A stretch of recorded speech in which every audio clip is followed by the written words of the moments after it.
faire sortir de soi ce don pour un enfant présentant un tel handicap et créant une telle culpabilité chez le parent que si je me sens coupable, je ne peux pas donner.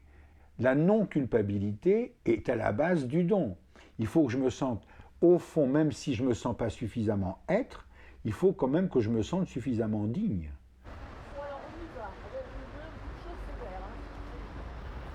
Nous ne croyons plus à la providence, c'est-à-dire au destin. Nous ne voulons plus non plus admettre que la nature et le hasard puissent gouverner nos vies. Qu'est-ce qui reste? La volonté humaine, qui est une volonté sans limite. Et de fait, le handicap présente par rapport à cette volonté un échec, et un échec terrible.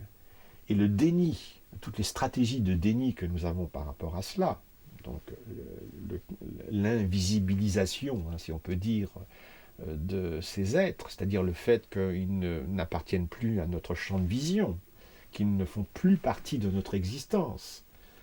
Alors qu'autrefois, il y avait une espèce d'osmose et de mélange entre les individus qui faisait que n'importe qui avait relation avec l'idiot du village, avec le fou, avec le handicapé physique, etc. À une époque où le handicap est traqué in utero, comment comprendre que des familles, apprenant pendant la grossesse le diagnostic sévère touchant leur enfant, prennent la décision d'accueillir leur bébé comme une naissance ordinaire?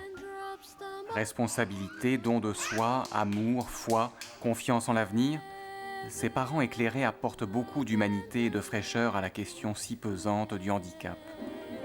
Anne, Bertrand et leurs enfants vivent en Suisse, dans le canton de Fribourg.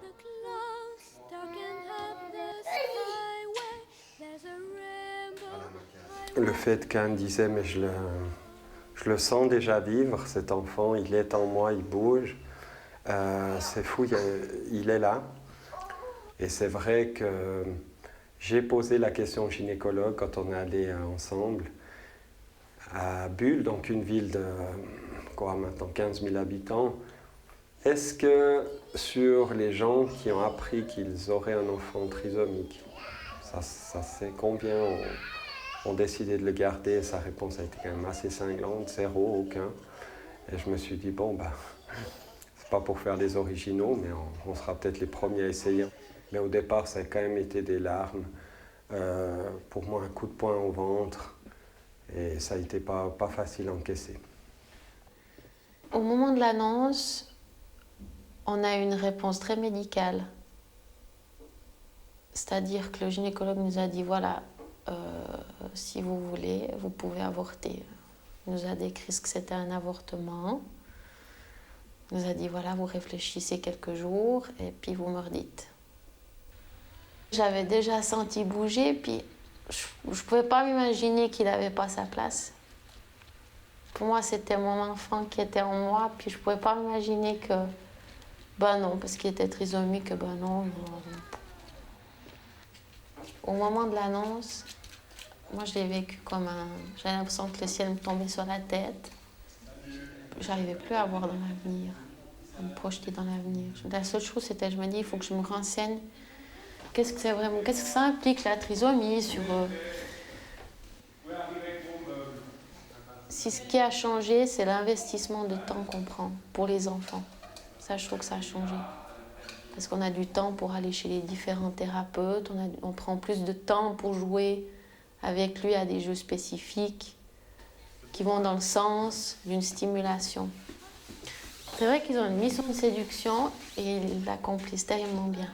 C'est comme s'ils avaient déjà compris qu'ils devaient faire leur place d'une manière encore différente, mais ils y arrivent terriblement bien. Ils sont très charmants. J'ai l'impression qu'on propose facilement d'avorter ces enfants par manque de connaissances. Par manque de connaissances de ce qu'ils nous apportent et ce qu'ils peuvent apporter pas seulement aux parents et aux frères et sœurs, mais ce qu'ils peuvent apporter à la famille élargie et aux amis. Et méconnaissance de tout ce qui peut se faire au niveau thérapeutique pour les aider à vivre au mieux, quoi. Et quand on regarde, il y en a plein qui sont hors normes, mais pas par choix. Il y a plein d'autres familles qui ont des enfants autistes, qui ont des enfants qui ont eu un accident, qui sont atteints d'un cancer, d'une leucémie, et puis au fond, ils sont peut-être aussi, on peut aussi les définir par hors normes, mais eux, ils n'ont pas fait le choix. L'autre jour, il y a une personne qui m'a demandé dans un bistrot, mais il est malade? Je dis non, il n'est pas malade, il a juste un peu le rhume. Malade, ça ne me rapporte pas la trisomie. La trisomie, c'est plus le handicap, mais plus me dire qu'il est ralenti dans ses acquisitions. Au tout début, j'avais une idée très claire. C'était qu'il soit le plus intégré possible. J'étais guillemets ambitieuse. Je me disais, il me semble qu'il pourra faire plein de choses. Et puis maintenant, petit à petit, je suis en train un peu de revoir mon jugement, c'est-à-dire je me dis non, la priorité, c'est pas ça. Sa priorité, c'est qu'il trouve sa place en fonction de ses capacités, mais en fonction où lui se sente heureux, quoi. Avec Élise, j'étais pressée qu'elle grandisse. Avec Mathias, on apprend le temps présent, on apprend à vivre le moment et à s'émerveiller du moindre petit progrès qu'il peut faire. Et je trouve que ça donne une dimension à la vie qui est fantastique, une richesse.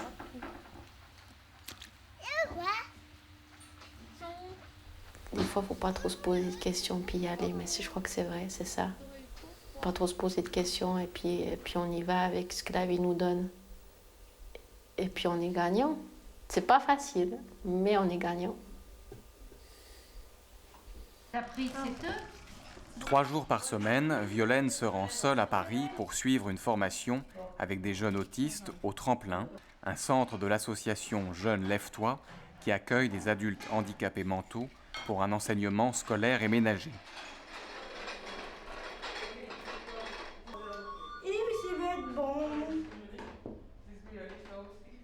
L'enfant trisomique est éminemment capable de relations, et même de relations très chaleureuses. Capable de relations, ça veut dire être humain. Pour les rôtis, fromage et fraises glacées, les tomates, le taboulé, et puis Je ne pense pas que la structure de formation de l'être humain en soi au niveau de la vie fœtale soit réellement touchée chez l'enfant trisomique. Voilà, là, l'expérience montre que pour ce type d'enfant, une vie humaine est tout à fait envisageable. En Suisse, dans le Valais, Christine et Dominique sont des parents comme les autres, sportifs, modernes, occupés par leurs activités professionnelles. Rien ne les prédisposait à élever des jumeaux, dont l'un est atteint de trisomie 21. Aujourd'hui, ils attendent un 3e enfant. La chose la plus difficile que je pensais, c'était le regard des autres et puis l'aspect social. Et pour l'instant, peut-être parce qu'il est petit encore, donc on accepte ses comportements un peu différents. Mais pour l'instant, si je vais dans un magasin, souvent j'ai des compliments sur lui, pas forcément sur Marie. On me dit oh, il est mignon. Bon, il dit bonjour à tout le monde, donc il est très apprécié. Maintenant, c'est vrai qu'à 25 ans, dire bonjour à tout le monde, ça passera peut-être moins bien. Bon, quand on a commencé à avoir des doutes que quelque chose n'allait pas, le doute était pire que tout. Finalement, ça a été confirmé par une amniosynthèse qu'on nous a exhortés à faire. J'avais que le handicap, j'avais que des images de trisomie, je pensais qu'à ça, je l'imaginais monstrueux. Ce que je pensais, c'est que j'étais capable de supporter une nouvelle comme ça. Il y a des choses extraordinaires. Pendant l'amniosynthèse, quand la doctoresse a piqué chez Marie, elle n'a eu aucun problème. Chez Nicolas, il ne s'est pas laissé faire, il a attrapé l'aiguille, il se tournait, elle n'arrivait pas. Et mon mari, je me souviens, a dit à ce moment-là, il a dit, il a un problème, il ne veut pas qu'on le zigouille, cet enfant. Et moi, je dis, ouais, quand même, c'est pas très scientifique comme observation, on attend d'avoir le cariotype, quoi. Et 24 heures plus tard, bon, c'est tombé. Mais je crois que pas un instant, ça m'a traversé l'esprit. Comme il a dit, de toute façon, ils étaient 2, ils sont là, on a eu de la peine à les avoir, on les garde, quoi. Même si on ne voulait pas au départ d'enfants handicapés, hein, c'est pas ça. J'imaginais, je ne savais pas comment le voir, quoi. J'imaginais un enfant vilain, pas beau à voir, qui ne me fasse pas plaisir. Et le pédiatre m'avait dit, vous savez, votre enfant est peu marqué, il est merveilleux, je sais pas, il réagit bien. Et quand je l'ai vu, je me souviens, au lieu de regarder mon enfant, je cherchais les marques du handicap. Je dis, qu'est-ce qu'il a? Aux mains, aux oreilles, aux yeux, et je ne voyais rien. Bon, je sais qu'il y en a certains enfants trisomiques qui vont plus mal que d'autres. On a de la chance que Nicolas se développe plutôt bien. Mais c'est pas vrai. Ils ont plus de chances d'être heureux que d'autres enfants. Parce qu'ils se posent beaucoup moins de problèmes. Mon mari est très positif parce qu'il a trié que ce qui était bon. Mais dans les réactions des amis, on a eu, pas un proche, mais un collègue qui a dit « Est-ce que vous avez pensé au coût que ça allait représenter pour la société de laisser naître un enfant pareil ?» Il avait un jour, Nicolas. Il lui a dit ça. Je veux dire, si on commence à réfléchir comme ça, on ne laisse plus naître beaucoup d'enfants. Hein. Je connais d'autres familles qui n'ont pas d'enfants handicapés où je trouve les mamans hors normes parce qu'elles... Moi, j'ai vécu très longtemps sans enfants, j'aime mon confort personnel, j'ai besoin de dormir, j'ai besoin... Et ça compte aussi. Je dis, je ne suis pas du tout dans le sacrifice total, mais je pense que c'est bon pour les enfants que je ne le sois pas.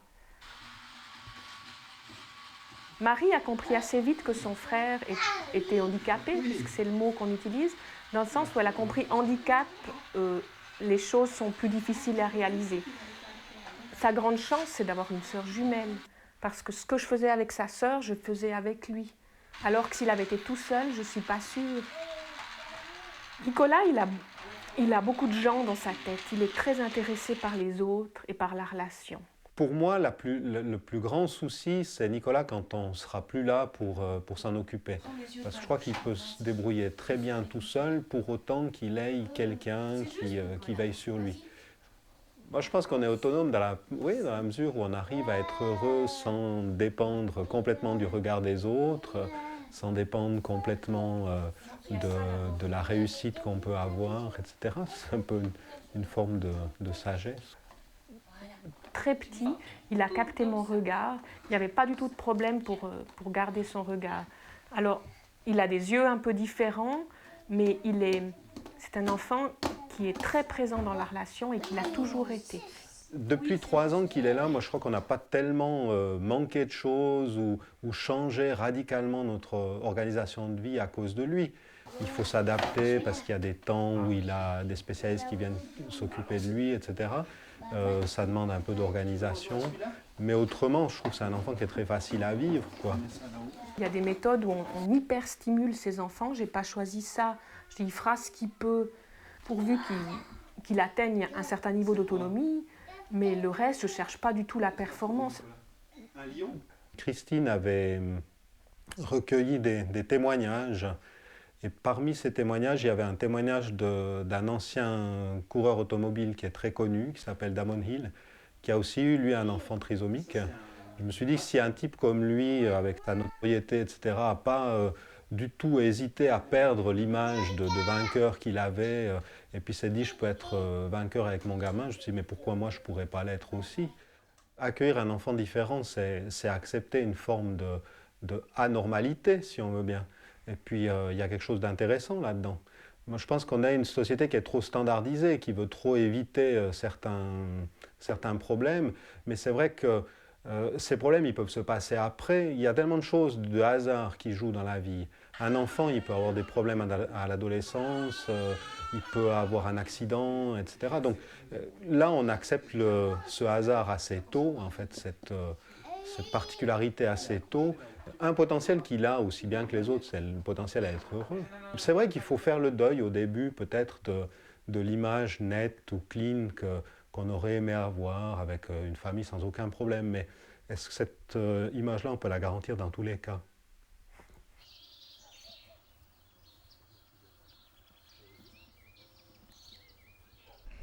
Mais la dignité, c'est une valeur morale en tant que telle. C'est quelque chose qui ne peut pas changer, puisque c'est attaché au fait que ce soit une personne. Un enfant qui naît avec tous les handicaps,